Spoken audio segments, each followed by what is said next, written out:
Hello students, how are you all? I am Krishna Kumar. You are watching K classes YouTube channel. और आज हम बात करेंगे फ़िज़िक्स की। तो फिज़िक्स के बारे में हम यहाँ पर पढ़ेंगे और +1 की फ़िज़िक्स की हम बात करेंगे। आज से आप स्टार्ट कर दीजिए हमारे साथ पढ़ना फ़िज़िक्स क्लासेस में। तो आज ही हमारी आपकी फ़िज़िक्स की क्लास रहेगी। इसमें हम फिज़िक्स को पूरा डीपली डिस्कस करेंगे आपके साथ। तो फिजिक्स में जैसा कि आपको हम बता दें कि जैसे आप 10th क्रॉस करके आप +1 में हो गए हैं, तो फिजिक्स के कुछ चैप्टर आपके 9th से रहेंगे, यहाँ पर एज इट इज़ रहेंगे। थोड़ा सा वो डीपली हो जाएंगे आगे जाके। और अब हम जो बात करने जा रहे हैं आपके पास कि टोटल जो चैप्टर हैं आपके पास 15 चैप्टर हैं फिजिक्स के अंदर। और वो 15 चैप्टर हैं, यूनिट वाइज हम उनको काउंट करें तो ओनली 10 यूनिट है। तो इसका हम आज दूसरा चैप्टर आपके सामने लेके आए हैं, यूनिट्स एंड मेजरमेंट। तो यूनिट्स एंड मेजरमेंट को हम समझेंगे यूनिट है क्या और इसकी मेजरमेंट कैसे करते हैं। यानी कि आज से हम 300, 400, 500 साल पीछे चले जाएं तो पहले जो मेजरमेंट का कोई सिस्टम नहीं होता था हमारे पास। हाँ, सिस्टम की ही बात कर रहा हूँ मैं। टुडे हमारे पास 3 टाइप्स के सिस्टम हैं जो हम यहाँ पर डिस्कस करेंगे, FPS, CGS और MKS। तो पहले सिस्टम नहीं होता था, तो जो हम यूनिट मेजरमेंट की बात करें तो वहाँ पर एक्यूरेट यूनिट मेजर नहीं हो पाती थी। लेकिन उसके बाद जो फ्रांस है वो एक सिस्टम लेके आया हमारे पास, उसके बाद हमने यूनिट को मेजर करना स्टार्ट कर दिया। तो यूनिट से पहले हम आएंगे फिजिकल क्वांटिटी पे। तो फिजिकल आज हम बात करेंगे फिजिकल क्वांटिटी की और इसको आगे पढ़ेंगे। तो फिजिकल क्वांटिटी क्या होती है? दो क्वांटिटी या यूनिट आप बोल सकते हैं विच मेजर डायरेक्टली और इनडायरेक्टली, जिसको हम डायरेक्टली और इनडायरेक्टली क्या करेंगे, मेजर करेंगे। डायरेक्टली हमें सीधा इसकी यूनिट पता होगी, इनडायरेक्टली जिसको आगे ड्राइव करके ले जाएंगे और जितने भी फिजिक्स के लॉ है उस पर वो ओबे करेगा। And in term of which the law of physics, physics की लॉ की टर्म में हम उसको लेके आएंगे जो अभी तक हम लॉ पढ़ के आए 9th क्लास से। जैसे न्यूटन्स के हमने लॉ पढ़े हैं तो वो यहाँ पर होल्ड होंगे, कोई भी लॉ यहाँ पर ऐसा नहीं होगा जिस पे ओबे ना करे। तो ये हमारे पास फिजिकल क्वांटिटी है। फिजिकल क्वांटिटी को हम थोड़ा मैथमेटिकल टर्म में समझते हैं और आपको समझाते हैं। फिजिकल क्वांटिटी को हम क्यू से रिप्रेजेंट करते हैं, जिसकी वैल्यू NU हमारे पास होती है। ये जो क्यू है आपको ये फिजिकल क्वांटिटी को रिप्रेजेंट करेगा। This is represent physical quantity. N जो यहाँ पर रिप्रेजेंट करेगा वो न्यूमेरिकल वैल्यू को रिप्रेजेंट करेगा, ठीक है। और U जो रिप्रेजेंट करेगा वो यूनिट को रिप्रेजेंट करेगा। अब ये हमारे पास फिजिकल क्वांटिटी की रिप्रेजेंटेशन है। तो यहाँ पर हम फिजिकल क्वांटिटी की जो रिप्रेजेंटेशन कर रहे हैं तो n न्यूमेरिकल वैल्यू कैसे, इसका एक एग्जांपल से हम समझते हैं। जैसे आपके पास एग्जांपल है, आप लिखते हैं 5 रुपीज़। तो वी नो दैट कि जो 5 है यहाँ पर this is a numerical value. तो n की जो वैल्यू है यहाँ पर 5 है। और रुपी हमारी अगर हम बात करें तो करेंसी की एक यूनिट है। इंडियन रुपीज़ को यूनिट में अगर हम बात करें तो रुपीज़ में मेजर करते हैं। इसके अलावा आप कभी शॉप पर जाते हो, कोई चीज़ आपने 10 kg ले ली कि 10 किलो हमें ये चीज़ चाहिए, कोई भी XYZ, तो वहाँ पर जो 10 यहाँ पर है दिस इज़ न्यूमेरिकल वैल्यू और दिस इज़ जो kg है वो यूनिट है। मास ऑलवेज मेजर होता है किलोग्राम में। तो जैसा कि फिजिकल क्वांटिटी हम पढ़ रहे हैं तो mass, length, time etcetera, force, velocity, जो भी चीज़ें हैं सभी को हम मेजर कर सकते हैं। और इनकी मेजरमेंट की ज़रूरत क्यों पड़ी इस पर हम डिस्कस करेंगे, जो आपको मैंने भी बताया था। तो ये हमारे पास जो यूनिट है, Q का फॉर्मूला आपको Q = NU होता है। N हमारे पास न्यूमेरिकल वैल्यू होती है, U हमारे पास यूनिट होती है। इसी को थोड़ा और खोले तो Q जो हमारा होता है वो N1U1 = N2U2 होता है। अब यहाँ पर आप सोचोगे कि ये चीज़ें अलग है, इक्वल कैसे आ गई? तो इसको हम सिंपली क्या कर सकते हैं, थोड़ा सा वैल्यू चेंज हो जाती है। जैसे यूनिट को हम कन्वर्ट कर सकते हैं, मीटर को सेंटीमीटर में, फीट में, इंच में, इस तरीके से। तो हम यहाँ पर ऐसे भी लिख सकते हैं कि यहाँ पर आपने जब 10 kg लिखा, दिस इज इक्वल टू 10,000 ग्राम।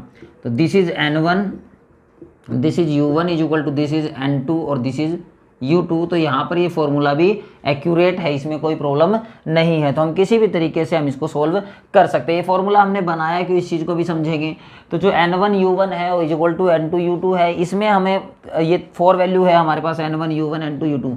तो हमारे पास कोई भी एक वैल्यू गिवन होगी, मे बी एक वैल्यू गिवन नहीं होगी, मे बी N1 नहीं गिवन हो, N2U1 U2, तो हम उसको कैलकुलेट कर सकते हैं। मोस्टली N2 या N1 हमें गिवन नहीं होगा। तो अगर आपको N1 कैलकुलेट करना है तो we can calculate N2 × U2 / U1। इस तरीके से हम न्यूमेरिकल वैल्यू कैलकुलेट कर सकते हैं। If we want to find N2 we can calculate N2, therefore U2 क्या करेगा, डिवाइड कर देगा N1 U1 को। तो ये हमारे पास फिजिकल क्वांटिटी हो जाती है। अब हम इसके टाइप डिस्कस करेंगे और उसमें जस्ट आप पढ़ेंगे कि यूनिट की हमें क्यों ज़रूरत पड़ी, इस बारे में हम बात करते हैं। हमारे पास फिजिकल क्वांटिटी 2 टाइप्स की होती है, ये आपको पता होना चाहिए, fundamental quantity and drive quantity. अब फंडामेंटल क्वांटिटी को हम बेस क्वांटिटी के नाम से भी जानते हैं। जैसे आप फिजिक्स खोलोगे और एक टेबल आपको मिलेगी, उसमें आपको 7 फंडामेंटल क्वांटिटीज़ मिलेंगी। तो 7 में क्या क्या आएगा, मास आएगी, लेंथ आएगा, टाइम आएगा, करंट आ जाएगा, लुमिनस इंटेंसिटी आ जाएगी, ठीक है, मोल्स जो अमाउंट ऑफ सब्सटेंस है हमारे पास, ये ठीक है, उसके अलावा एक टेम्परेचर आ जाएगा। तो 7 हमारे पास ये बेस और फंडामेंटल क्वांटिटीज़ कह सकते हैं। फंडामेंटल क्वांटिटीज़ हमारे पास वो क्वांटिटीज़ होती है जो किसी पर डिपेंड नहीं करती, इंडिपेंडेंट होती है, ये आपको ध्यान रखना। Fundamental quantity which can be treated as independent और other physical quantity and not usually define in term of other physical quantity की टर्म में इसको हम ड्राइव भी नहीं कर सकते हैं। जनरली अपने आप में है और इनको बेस यूनिट भी कहेंगे। हम इसको इसकी जगह फंडामेंटल क्वांटिटी और बेस यूनिट भी कह सकते हैं, बेस क्वांटिटीज़ भी कह सकते हैं। बेस क्वांटिटीज़ क्या, उसको हम समझेंगे। तो हमारे पास 7 टाइप की बेस क्वांटिटीज़ है, उस चीज़ को हम समझेंगे। तो फर्स्ट है हमारे पास जैसे कि मास, सेकेंड है हमारे पास लेंथ, थर्ड है हमारे पास टाइम, फोर्थ है हमारे पास टेम्परेचर, फिफ्थ है हमारे पास करंट, इलेक्ट्रिक करंट लिख लीजिए, शॉर्ट में आप करंट लिख लीजिए, पूरा करंट ही होगा इलेक्ट्रिक करंट जिसको हम कहेंगे। उसके बाद amount of substance,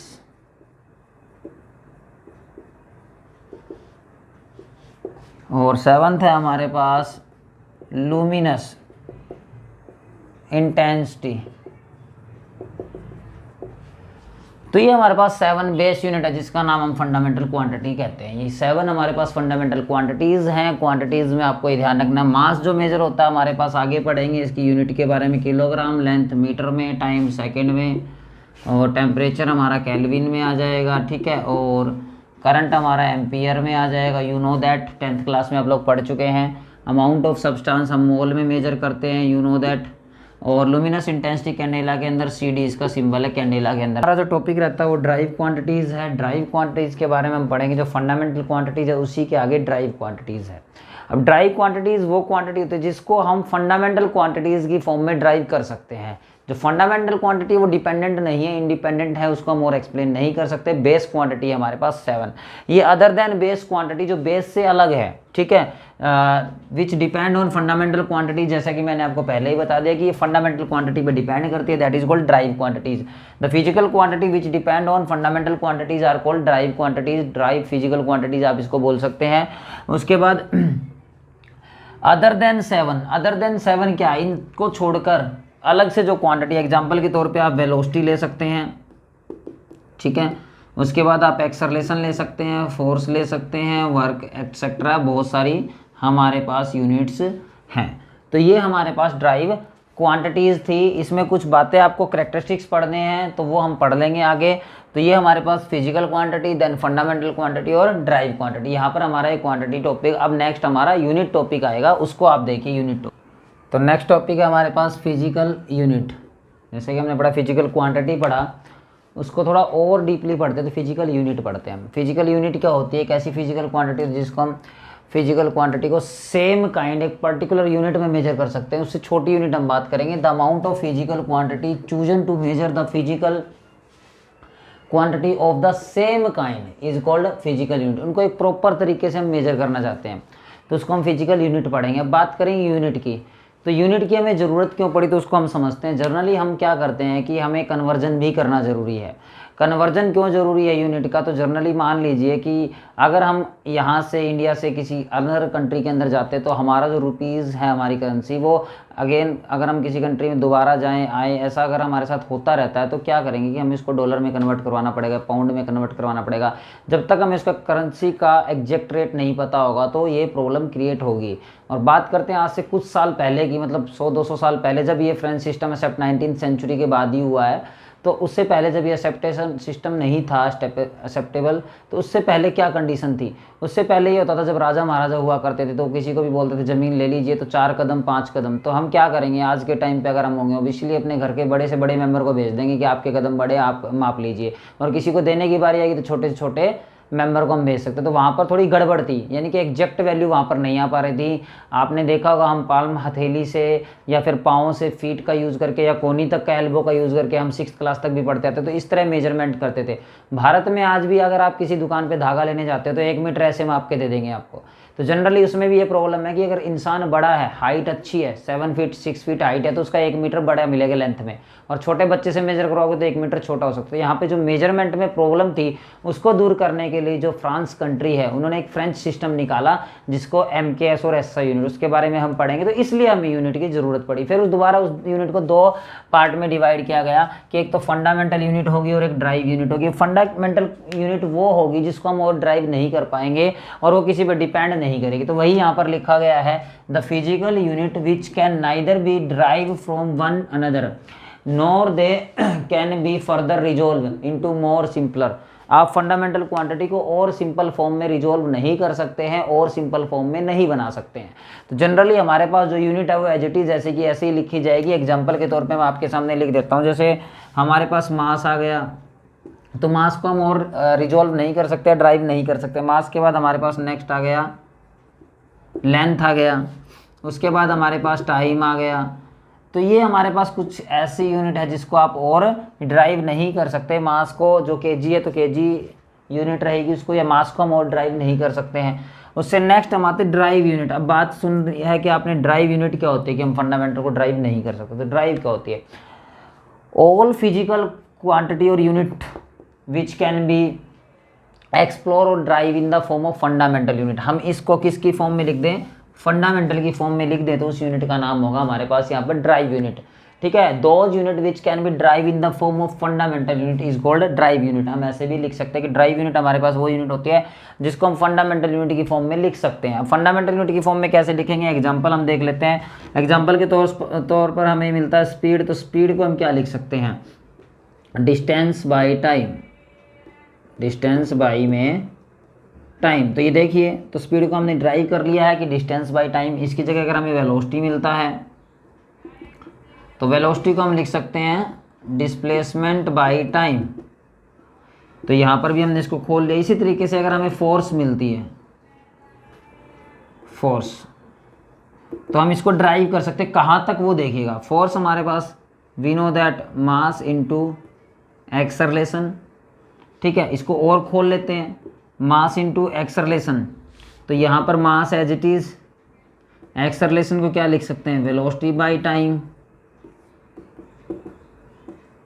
we know that velocity को भी हम और एक्सप्लेन कर सकते हैं, फंडामेंटल क्वांटिटी में ला सकते हैं, डिस्प्लेसमेंट बाई टाइम।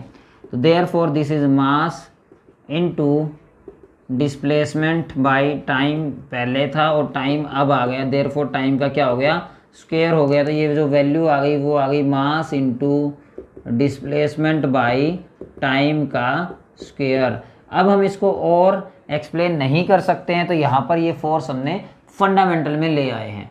तो इस तरीके से हम किसी भी यूनिट को क्या करेंगे? ड्राइव करेंगे। ड्राइव के साथ साथ अब हम टाइप्स ऑफ यूनिट पढ़ेंगे। तो यहाँ पर हमारे पास ये यूनिट क्या हो जाएगी? ड्राइव। और जो यूनिट ड्राइव ना हो सके वो हमारे पास फंडामेंटल यूनिट होती है। सिंपलेस्ट यूनिट हम इसको कह सकते हैं। तो यहाँ पर जो हमने फंडामेंटल और ड्राइव यूनिट पढ़ी, इसकी कुछ हमारे पास कैरेक्टरिस्टिक्स भी हैं, वो हमें थोड़ा सा समझना है। इजी कैरेक्टरिस्टिक्स है, मतलब हम जो इसके बारे में क्या क्या कुछ इंपॉर्टेंट बातें हैं वो हमें समझनी है। तो फर्स्ट क्या है हमारे पास? It should be well defined. जो हमारे पास ये यूनिट्स हैं ये वेल डिफाइन होनी चाहिए। वो तो है ही ऑलरेडी, जितनी भी यूनिट्स हैं हमारे पास। It should not change with time, और टाइम के साथ चेंज नहीं होनी चाहिए। तो बिल्कुल भी नहीं चेंज होगी। अगर मास की यूनिट किलोग्राम है, लेंथ की मीटर है, कुछ भी यूनिट है, तो उसका टाइम से कोई इफेक्ट नहीं है। नेक्स्ट हमारे पास है इट शुड बी रिप्रोड्यूसिबल। हम आसानी से उस यूनिट को देख सके, समझ सके, उसको कन्वर्ट कर सके, कोई प्रॉब्लम नहीं, वो भी इजीली है। It should not be affected by change in physical condition such as pressure, temperature. इनका भी इन फिजिकल क्वांटिटी पे कोई इफेक्ट नहीं आना चाहिए। तो हम बात कर रहे थे ड्राइव यूनिट। तो ड्राइव यूनिट में आप अब यूनिट कैसे बनाएंगे वो देख लीजिए। तो जैसा कि मैंने आपको एक एग्जांपल बताया था, अब एक एग्जांपल लेकर हम करते हैं यहाँ पर वर्क। तो वर्क का जो यहाँ पर ड्राइव यूनिट है, यूनिट कैसे निकलेगी? तो वर्क जो होता है this is equal to force and displacement. तो फोर्स को हम एक्सप्लेन कर सकते हैं mass into acceleration into displacement. Mass को एज इट इज लिख सकते हैं, बट एक्सेलरेशन को we know that velocity by time. उसके बाद mass as it is velocity को और करेंगे तो this is displacement by time, और टाइम का क्या हो जाएगा स्क्वायर इनटू डिस्प्लेसमेंट। तो यहाँ से हम समझेंगे अब इसको क्या क्या लिख सकते हैं, मास इनटू डिस्प्लेसमेंट का स्क्वायर बाई टाइम का स्क्वायर। तो अब हम इनकी यूनिट की जो बात कर रहे थे, तो हमारे पास जो फॉर्मूला आ गया है वो मास में, लेंथ में और टाइम में आ गया, इसी को हम डायमेंशनल फॉर्मूला कहते हैं। तो यहाँ से जो आपको डायमेंशनल फॉर्मूला बनाना है उसको समझिए पहले। तो यहाँ पर ये डायमेंशनल फॉर्मूला हमारे पास कैसे बनेगा, डायमेंशनल फॉर्मूला तो कैसे बनेगा, देखिए मास को हम यहाँ पे स्क्वायर ब्रैकेट लगाने, क्लोज, आपको ये बात हमेशा ध्यान रखनी, बिना इसके कभी नहीं लिखना है इसको। मास 1 टाइम तो मास की पावर हम यहाँ पर 1 लेंगे, लेंथ 2 टाइम तो L का स्क्वायर हम यहाँ पर करेंगे, टाइम ऊपर जाके -2 शो होगा। दिस इज डायमेंशनल फॉर्मूला, इस फॉर्मूले को हम डायमेंशनल फॉर्मूला बोलते हैं, इसके बारे में अभी स्टडी करेंगे। तो ये आप समझ लीजिए कि this is dimensional formula, MLT की फॉर्म में हमें लिखना है।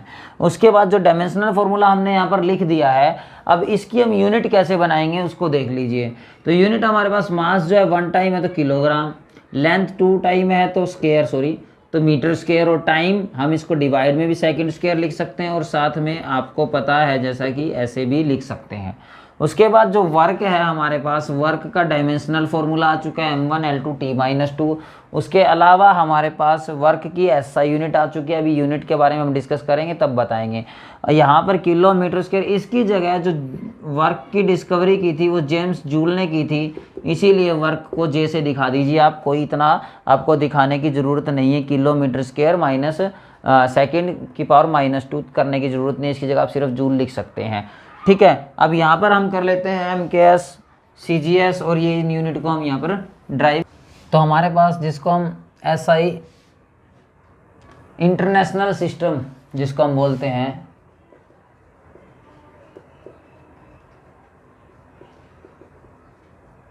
इंटरनेशनल यूनिट कह सकते हैं, इंटरनेशनल सिस्टम कह सकते हैं। अब इंटरनेशनल सिस्टम क्या है हमारे पास, इस चीज़ को हम समझते हैं। तो इस यूनिट को हम रिप्रेजेंट करते हैं MKS से। तो ये फ्रेंच यूनिट है, एक फ्रांस ने इसको सबसे पहले दिया था, पूरी दुनिया को रिप्रेजेंट करवाया था कि MKS उन्होंने बनाया है और इसको अप्लाई करें, इंटरनेशनल लेवल पे ये एक्सेप्टेबल है। तो M मतलब यहाँ पर क्या होता है, मीटर, K मतलब किलोग्राम, और S मतलब सेकेंड। तो यहाँ से हमें एक बात पता लगी, जो हमने डायमेंशनल फॉर्मूला किया है MLT, तो उसको यहाँ पर हम रिप्रेजेंट कर सकते हैं। देखो मास, लेंथ, टाइम, वही चीज़ है ये भी। तो ये हमारे पास SI यूनिट आई थी जिसको हमने ड्राइव किया था, अभी करेंगे एक दो। और उसके बाद नेक्स्ट फ्रांस ने फिर दिया, इसकी एक CGS यूनिट दी। अब वो CGS यूनिट क्या होती है उसको भी देखते हैं। CGS यहाँ पर इन्होंने बोला, शॉर्ट में लिख रहा हूँ, सेंटीमीटर ग्राम सेकंड। तो इन्होंने बोला मीटर से छोटी यूनिट होती है centimetre, we know that 1 metre is equal to 100 centimetre. Kilogram से छोटी ग्राम होती है, we also know that 1 kilogram is equal to 1000 gram, and second is equal to second. Time की यूनिट चाहे SI हो चाहे CGS हो, सेकंड ही रहेगी, ये हमें बताया। नेक्स्ट फिर इंग्लैंड ने भी एक अपनी यूनिट दी, FPS, ब्रिटिश सिस्टम हम इसको बोलते हैं क्योंकि इंग्लैंड को हम ब्रिटिश बोलते हैं। तो ब्रिटिश सिस्टम ये हमारे पास है। F मतलब फीट, जो लेंथ रहेगी है वही, लेंथ, मास और टाइम। तो जो लेंथ रहेगी वो फीट, और फीट्स के अंदर फीट ही कहेंगे हम क्योंकि फुट होता है सिंगुलर। तो P जो है यहाँ पर वो पाउंड है, इसके बारे में थोड़ा डिस्कस करेंगे। और S फिर दोबारा इन्होंने भी क्या कहा, सेकंड ही है। मतलब टाइम की यूनिट तो कहीं भी वेरी कर ही नहीं रही है, time always SI, CGS, FPS में सेकंड रहने वाला है, ठीक है। उसके बाद यहाँ पर देखिए पाउंड, देखो जनरली आपको इनके सभी के सिंबल पता है कि मीटर का जनरली हम जो सिंबल रिप्रेजेंट करते हैं वो M रिप्रेजेंट करते हैं, किलोग्राम का KG रिप्रेजेंट करते हैं, सेकंड का S रिप्रेजेंट करते हैं, सेंटीमीटर का ये, ग्राम का G और सेकंड का S, फीट का F। पाउंड के सिंबल में कन्फ्यूजन मत होना, पाउंड का सिंबल थोड़ा अलग है, यहाँ पर LB। पाउंड का जो हम सिंबल यूज़ करेंगे वो LB यूज़ करेंगे, इसके बारे में भी डिस्कस करके आपको बताएंगे। और यहाँ पर नेक्स्ट सेकंड का S ही रहेगा। अब जनरली आपको पता है लगभग आप लेंथ जितनी मेजर करते हैं मीटर और किलोमीटर में हम इसको लेके जाते हैं। तो ये SI यूनिट है लेंथ की। जनरली हमें कोई भी रोड मापना है, हम कहीं एक से दूसरी जगह पे चले गए तो इतने किलोमीटर चल के आ गए, इतने मीटर आ गए। उसके बाद अगर हम मास की भी जनरली बात करें, जितनी भी चीज़ें हम अपनी दैनिक जीवन में यूज़ करते हैं किलो में ज़्यादातर। सेकंड टाइम की बात करें तो हम वो आर के अंदर और उसके अंदर यूज़ करते हैं, बट उसको कन्वर्ट करके सेकंड में, हर यूनिट कन्वर्टिबल है, कन्वर्ट हो सकती है।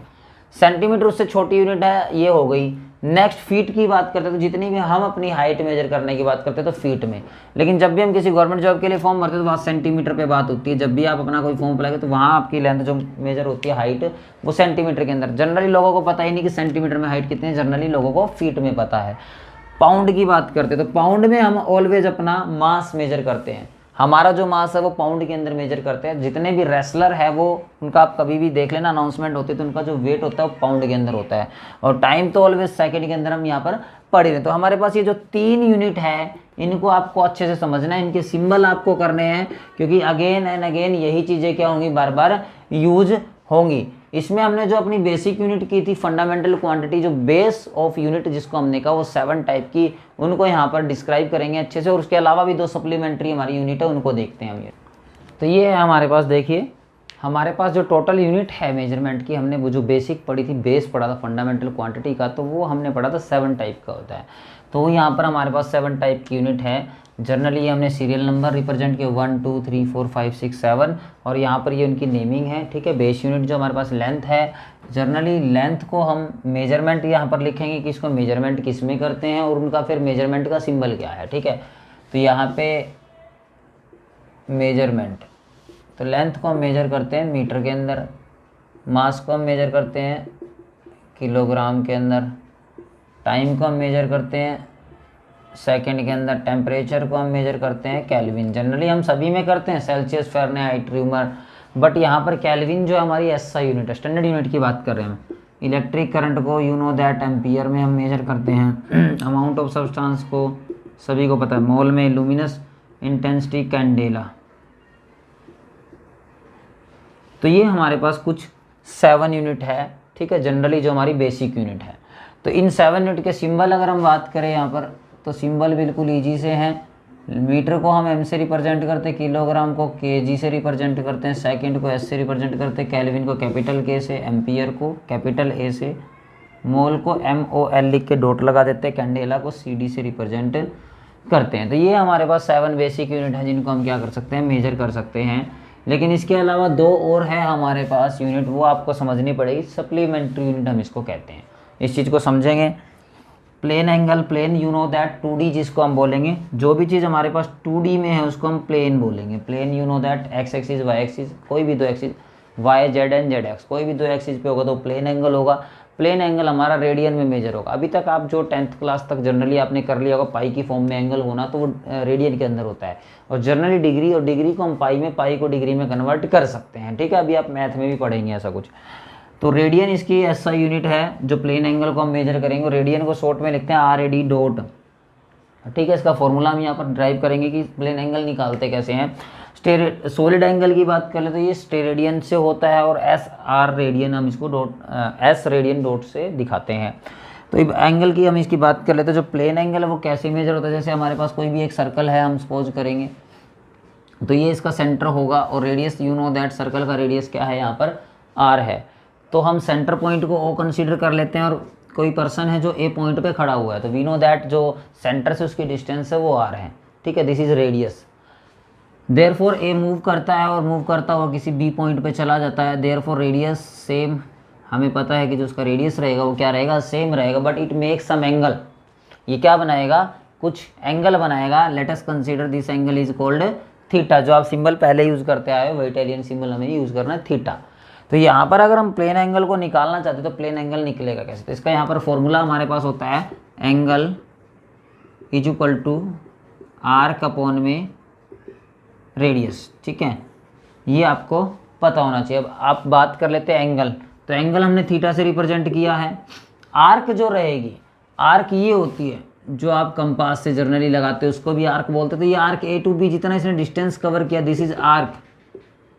एंड रेडियस OA आप लिख सकते हैं, और OB भी लिखेंगे तो कोई प्रॉब्लम नहीं रहेगी। तो ये हमारे पास क्या रहेगी, रेडियस रहेगी। इनकी वैल्यू रख दें। आर्क को हम L कंसीडर कर लेते हैं, तो ये क्या हो जाएगा, SL/R। तो एंगल की वैल्यू क्या आ जाएगी, L/R आर आ जाएगी। ये हमारे पास जो आई है वो प्लेन के अंदर आई है।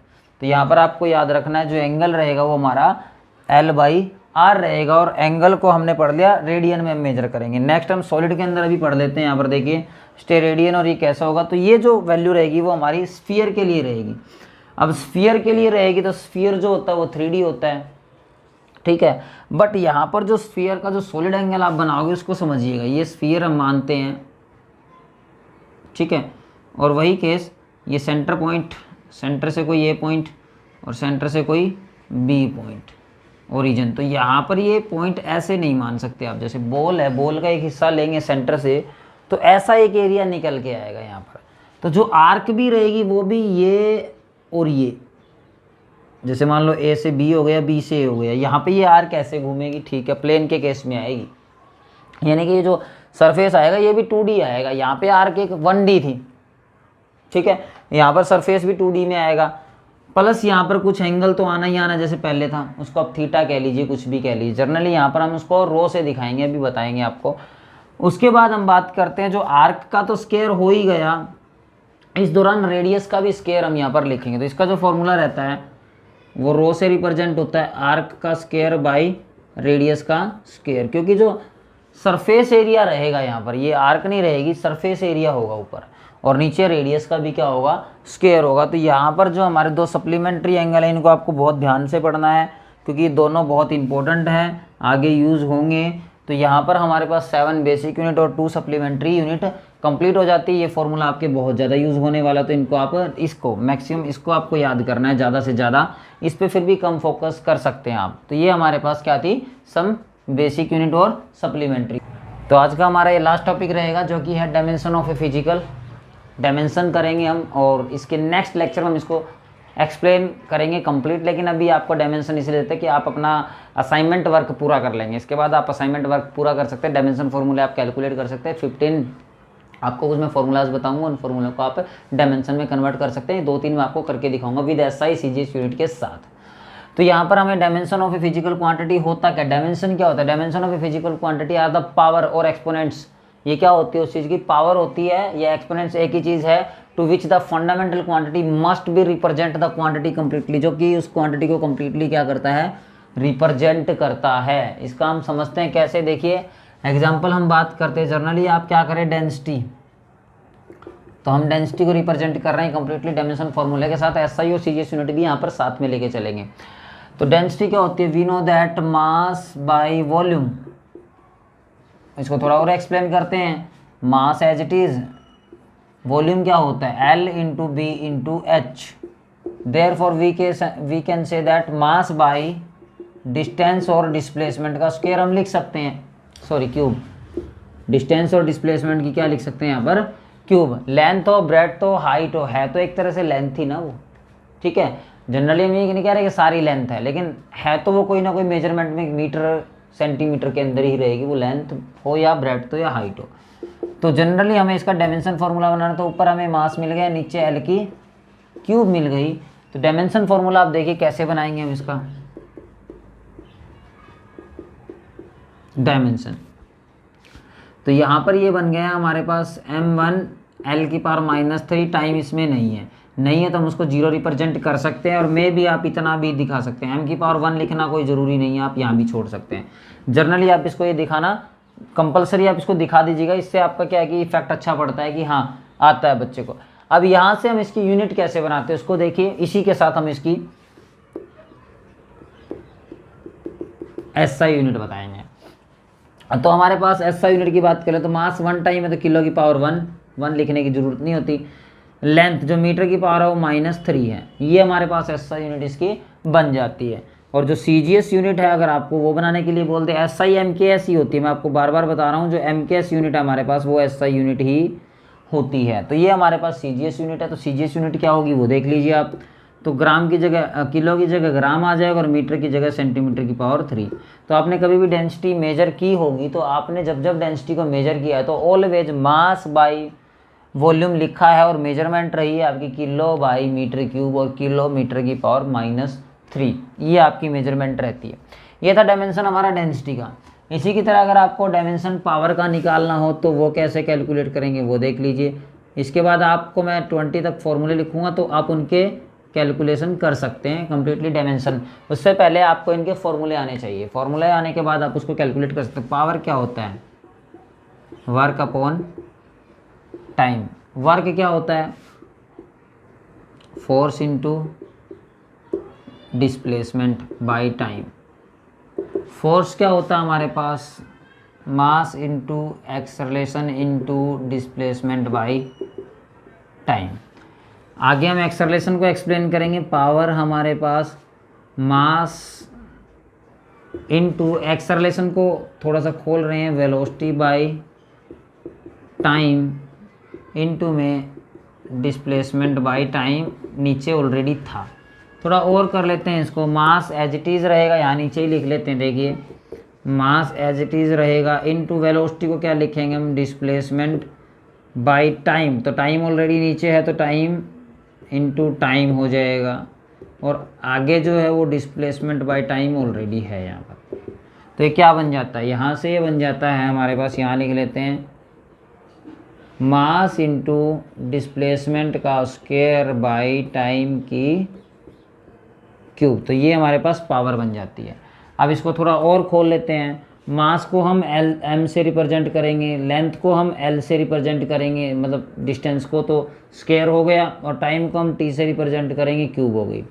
तो ये हम इसको भी डायमेंशन में बनाएंगे। This is power. तो पावर हमारे पास आ गई m1L2T-3। यहाँ पर हम इसको लिखते हैं power is equal to m1L2T-3। ये इसका डायमेंशन फॉर्मूला हो गया पावर का। तो यहाँ पर इसका हमें डायमेंशन फॉर्मूला ऐसे हम कैलकुलेट किसी का भी कर सकते हैं पावर में। यहाँ लिखा हुआ है रिप्रेजेंट दैट क्वांटिटी कंप्लीटली, जो इस क्वांटिटी को क्या करता है? कंप्लीटली रिप्रेजेंट कर देता है। ठीक है, पावर में हम इसको लिखते हैं। ठीक है, उसके बाद अब इसकी एसआई यूनिट की अगर हम बात करें तो आप एसआई यूनिट लिख सकते हैं मास की किलोग्राम, लेंथ की मीटर स्क्वायर, और टाइम की सेकंड की पावर -3।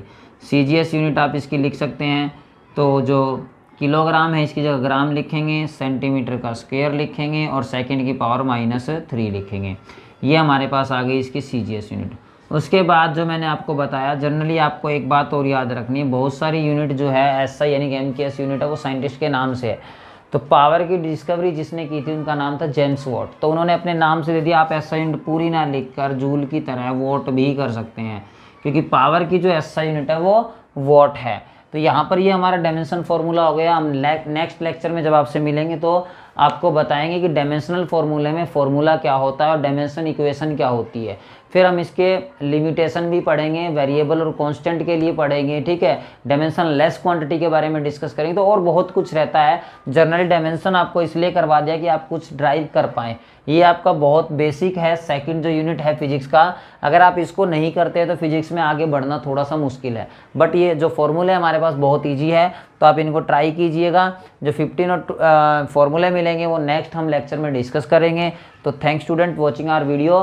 तो आप बने रहिए हमारे साथ, जैसा कि ये आपके पास दिखाई दे रहा है। आप इनकी प्रैक्टिस ज़रूर कीजिएगा। Thank you.